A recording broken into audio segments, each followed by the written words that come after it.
Ruthless One, Chapter 1. Years earlier, Robert F. Kennedy stood in front of these people. He was in Pennsylvania. He was here to give a speech. Did he want to? No.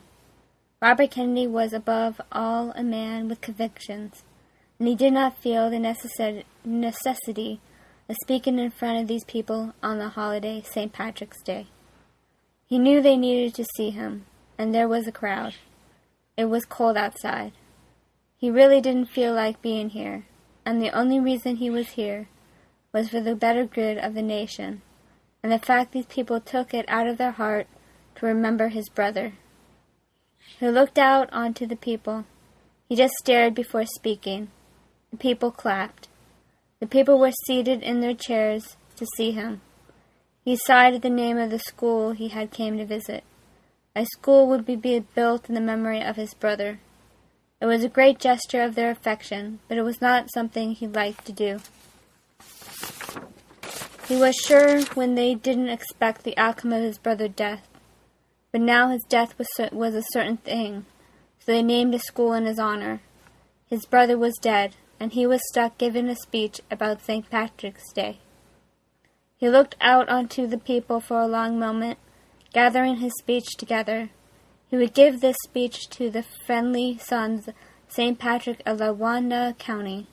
He remembered the airplane. There were people breaking through the line just to touch him. The police had come and get him to his car. He was a popular guy, he supposed, but he really didn't want to be here. He did the groundbreaking for the school, and knowing if it was a dedication to his brother's death. He was then driven to Yatesville, and he would just speak briefly at this dinner about St. Patrick's Day. He stood fast before speaking to them, but he would. I'm aware, of course, of the notable number of sons of St. Patrick's who live here in Scranton. So on this St. Patrick's evening, let me urge you one final time to recall the heritage of the Irish. Let us hold out our hands to those who struggle for freedom today at home and abroad as Ireland struggles for 1,000 years. Let us not leave them to be sheep without a shepherd's when the snow shuts out of the sky.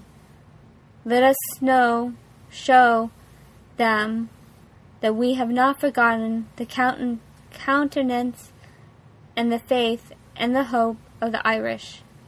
When he finished, the applause was huge. The people cried in the crowd, and he saw people cheer in the back, huge, and with their open arms waving in the back. This was definitely the moment he wanted right now. He wanted to be reminded that there were people who cared. He cared about people poor and the people who had nothing. The Irish were one of those minorities that were brushed aside. The fact that they were disturbed him tremendously.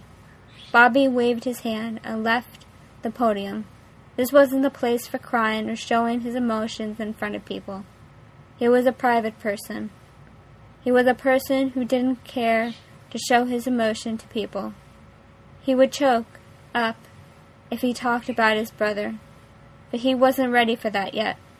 He wouldn't talk about his brutal murder, but he could talk about the subjects like this, he thought to himself.